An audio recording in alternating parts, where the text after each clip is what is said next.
할렐루야, 평화의 가족 여러분, 주님의 이름으로 사랑하고 축복합니다. 오늘 요한복음 20장 19절 20절 말씀을 가지고 너에게 평화가 있을지어다 라는 제목으로 하나님 말씀을 나누겠습니다. 부활하신 예수님께서 안식 첫날 일요일 날 저녁에 제자들에게 찾아오셨습니다.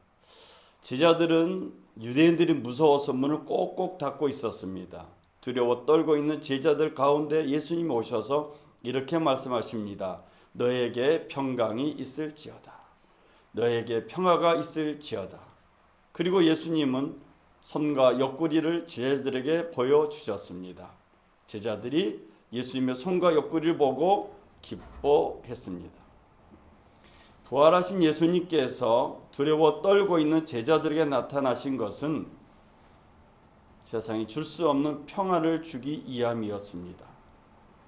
요한복음 14장에 보면 예수님의 고별 설교가 나옵니다. 십자가에 못 박히시기 전에 제자들에게 하셨던 말씀들이 있습니다. 평안을 너희에게 끼치노니 곧 나의 평안을 너희에게 주노라. 내가 너희에게 주는 것은 세상이 주는 것과 같지 아니하리라. 너희는 마음에 근심하지도 말고 두려워하지도 말라. 부활하신 예수님은 이 약속의 말씀, 요한복음 14장 27절의 약속의 말씀 이루기 위해서 제자들에게 나타나셨습니다. 그리고 제자들에게 말씀하셨습니다. 너희에게 평화가 있을지어다. 부활하신 예수님의 평화 선포로 제자들 속에 있었던 공포와 두려움이 떠나갔습니다. 세상이 줄 수 없는 평화와 평강이 임한 것입니다. 그리고 예수님은 목과 창에 찔린 손과 옆구리를 제자들에게 보여주었습니다. 그리고 예수님의 부활이 사실이라는 것을 증명하였습니다. 예수님의 부활이란 친숙한 옛관계로의 복귀를 뜻하지 않습니다. 율법을 추구하거나 예식 중심의 삶이 아니라 예수님의 부활로 말미암아 평화를 얻게 된 제자들이나 우리들에게는 새로운 차원의 삶이 시작되었다는 것입니다. 하나님과 함께하는 삶, 하나님으로부터 시작된 새로운 차원의 삶이 시작되었다는 의미입니다. 요한복음 14장 19절에 보면 조금 있으면 세상은 다시 나를 보지 못할 것이로되 너희는 나를 보리니 이는 내가 살아있고 너희도 살아있겠음이라. 세상은 예수님을 보지 못하게 되지만은 너희는 나를 보게 되리라. 이 말씀의 약속이 예수의 부활로 이루어졌습니다. 요한복음 16장 16절에 조금 있으면 너희가 나를 보지 못하겠고 또 조금 있으면 나를 보리라. 아리송한 이 말씀이 예수님의 부활로 완성이 되었습니다. 그래서 그리스도인이라고 하는 것은 예수님의 부활로 말미암아 세상이 보지 못하는 예수님을 보는 사람이 그리스도인입니다. 불안과 공포와 두려움이라는 현실 세계만 보고 있던 예수님의 제자들에게 부활하신 예수님은 창에 찔린 옆구리와 못 박힌 손을 보여주셨습니다. 그래서 제자들로 하여금 예수님의 정체를 확인하게 하였고 예수님의 부활이 확실하다는 것을 인식하게 하였습니다. 예수님의 부활로 평화와 평강을 맛본 사람들은 자신의 삶 속에서 부활하신 예수님과 하나님 아버지와 교제하는 삶을 살게 됩니다. 요한복음 14장 20절 21절의 말씀이 부활하신 예수님을 통해서 더 분명하게 우리 가운데 임하게 됩니다. 그날에는 부활하신 예수를 만나는 그날에는 내가 아버지 안에 너희가 내 안에 내가 너희 안에 있는 것을 너희가 알리라. 나의 계명을 지키는 자라야 나를 사랑하는 자니 나를 사랑하는 자는 내 아버지께 사랑을 받을 것이요 나도 그를 사랑하여 그에게 나를 나타내리라. 예수님이 하나님 아버지 안에 있고 우리가 예수님 안에 있고 예수님이 우리 안에 있는 것을 알게 되는 것은 율법도 아니고 예식도 아니고 부활하신 예수를 만남으로 말미암아 시작된 새로운 삶에서 나타난 현상입니다. 예수님이 내 안에 들어오셔서 내가 하나님 아버지와 교제하며 사는 삶 속에 우리는 새로운 눈을 뜨게 됩니다. 그리고 그 새로운 눈을 뜨게 된 우리에게 예수님은 요한복음 20장 21절에 이렇게 말씀하십니다. 너에게 평강이 있을지어다. 아버지께서 나를 보내신 것 같이 나도 너희를 보내노라.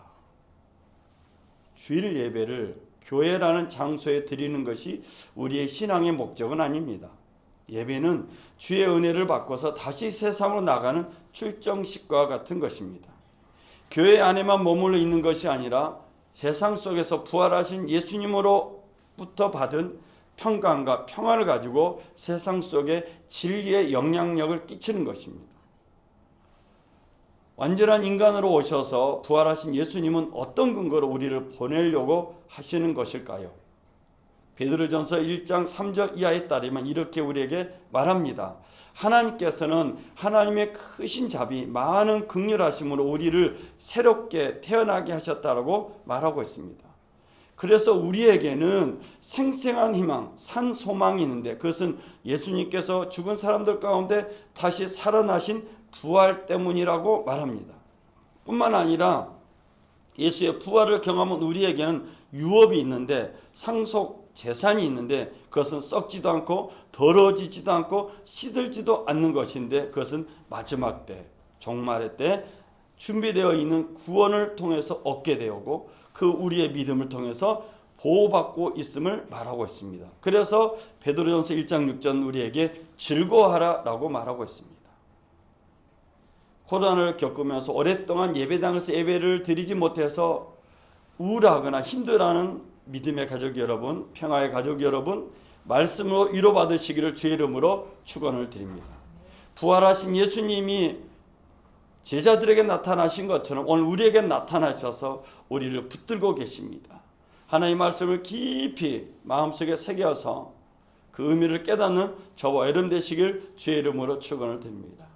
세상을 살아가면서 우리는 갖가지 시련을 겪습니다. 잠깐 슬퍼한 일도 겪습니다. 근심도 하게 됩니다. 그런데 우리의 믿음은 그 시련과 슬픔과 근심으로 인하여서 금보다 더 귀하게 됩니다. 시련 가운데 있지만 우리는 예수를 보지 못하였지만 우리는 예수님을 사랑하게 되었습니다. 예수님을 지금 우리가 보지 못하였으나 예수를 믿기에 이루 말할 수 없는 영광스러운 즐거움으로 기뻐합니다. 그래서 베드로전서 1장 6절 이하 성경은 말합니다. 믿음의 결국은 영혼의 구원받는 것이다라고 말하는 것입니다. 이 세상에 살고 있는 우리에게 가장 중요한 것은 무엇일까요? 요한복음 20장 22절 23절은 두 가지를 말하고 있습니다.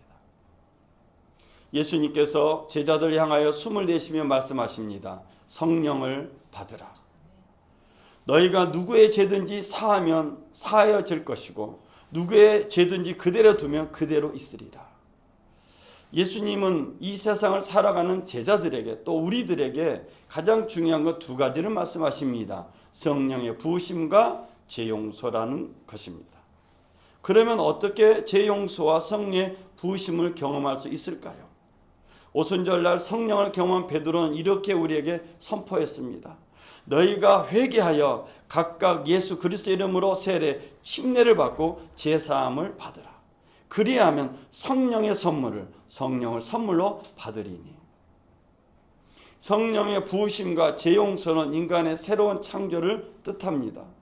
많은 사람들이 그리스도인이라고 말합니다. 그리스도인이라고 하는 것은 회개하여 재용서를 받은 경험이 분명히 있어야 합니다. 예수 그리스도 이름으로 말미암아 내가 용서를 받았고 그 용서 위에 하나님이 성령을 선물로 주었음을 깨닫게 되는 것입니다. 옛날로 돌아가지 않는 것입니다. 요한복음 3장 5절에 예수님께서 이렇게 니고데모에게 말씀하셨습니다. 진실로 진실로 내게 이르노니 사람이 물과 성령으로 나지 아니하면 하나님 나라에 들어갈 수 없느니라. 부활하신 예수님은 오늘 우리에게 성령의 부으심과 죄용서라는 선물을 우리에게 주셨습니다. 회개하여 죄용서를 받은 사람이 성령을 선물로 받을 수 있고 물과 성령으로 거듭난 사람이 하나님 나라에 들어갈 수가 있습니다.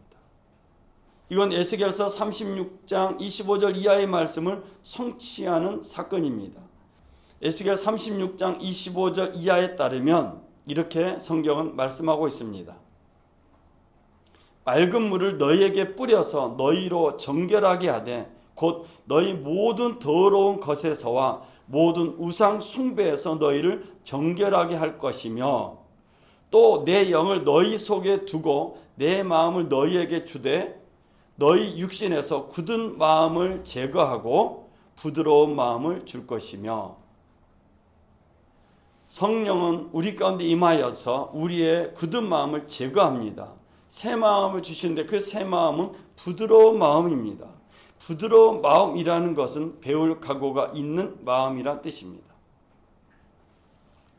부활하신 예수님이 우리 가운데 오시면 그 예수님으로 말미암아 내 죄가 얼마나 큰지를 깨닫게 되고 하나님의 말씀을 통해서 배움을 갖게 되는데 그 배움은 내가 부활하신 예수 그리스도로 말미암아 살 수밖에 없는 존재라는 것을 깨닫게 되는 것입니다. 문을 꽂고 닫고 있는 제자들에게 예수님의 못자국난 손과 창에 찔린 옆구리에 손을 놓고 또 만져보지 않고는 믿을 수 없다는 도마에게 예수님은 나타나십니다. 그리고 말씀하셨습니다. 너에게 평강과 평화가 있을지어다. 그리고 예수님은 도마에게 다가가 말씀하십니다. 너의 손가락을 내밀어 내 손을 보고 내 손을 내밀어 내 옆구리에 넣어보라. 그리하여 믿음 없는 자가 되지 말고 믿는 자가 되라. 도마가 대답합니다. 나의 주님이시오 나의 하나님이십니다. 예수님께서 도마에게 말씀하십니다. 너는 나를 본고로 믿느냐? 보지 못하고 믿는 자들이 복되도다. 오늘 이 영상을 보고 있는 평화의 가족 여러분, 믿음의 가족 여러분, 우리가 오랫동안 영상을 통해서 예배를 드렸습니다. 참 힘든 시간을 보내왔는데 곧 있으면 아마도 예배당에서 예배를 드릴 수 있을 것 같습니다. 이제는 부활하신 예수님을 내 안에 모시고 우리 공동체 안에 모셔서 성령을 선물로 받으시길 주의 이름으로 축원을 드립니다. 뿐만 아니라 우리가 예수 그리스도로 말미암아 죄 용서받았다는 분명한 확신을 가지고 예수 그리스도 이름으로 새로운 창조를 경험하는 복된 믿음의 가족들 되시길 주의 이름으로 축원을 드립니다. 기도하겠습니다. 두려움 속에 떨고 있었던 제자들에게 찾아오셔서 너에게 평강이 있을지어다. 또 평화가 있을지어다 선포하신 예수님. 코로나19를 겪으면서 앞을 예상할 수 없는 두려움 가운데 떨고 있는 우리들에게 오셔서 너에게 평화가 있을지어다 선포하심에 감사합니다. 예수의 부활로 말미암아 임한 이 평화가 우리의 삶 가운데 뿌리 내리게 하여 주옵소서. 하나님의 말씀이 기준이 되게 하여 주시고 하나님의 말씀이 성취됨을 날마다 경험하게 하여 주옵소서. 부활하신 예수님이 우리 평화의 가족들 가운데 임하여 주시고 이 영상을 보고 있는 모든 믿음의 가족들 가운데 임하여서 이 세상 속에 부활하신 예수님의 영광을 드러내는 복된 삶이 되게 하여 주옵소서. 부활하신 예수님이 우리의 삶 가운데 늘 임재하시고 역사하심을 감사합니다. 특별히 기도하기는 그 마음에 우울함이 있는 모든 믿음의 가족들에게 예수 그리스도의 부활의 기쁜 소식이 임하여서 그 우울함을 벗어버리게 하여 주시고 전심으로 찬양하며 경배하는 복된 삶이 되게 하여 주옵소서. 우리가 다시 만나 예배당에서 찬양하고 경배할 때 부활의 영광을 경험하게 하여 주시고 위로부터 내린 하나님의 권능을 날마다 경험하게 하여 주옵소서. 이 시간 성령님은 우리 가운데 인정하고 모셔드립니다. 이번 한 주간도 역사하시고 동행하여 주시옵소서. 너에게 평화가 임할지어다 말씀하신 주님께 감사드리며 우리 주 예수 그리스도 이름으로 기도드렸습니다. 아멘.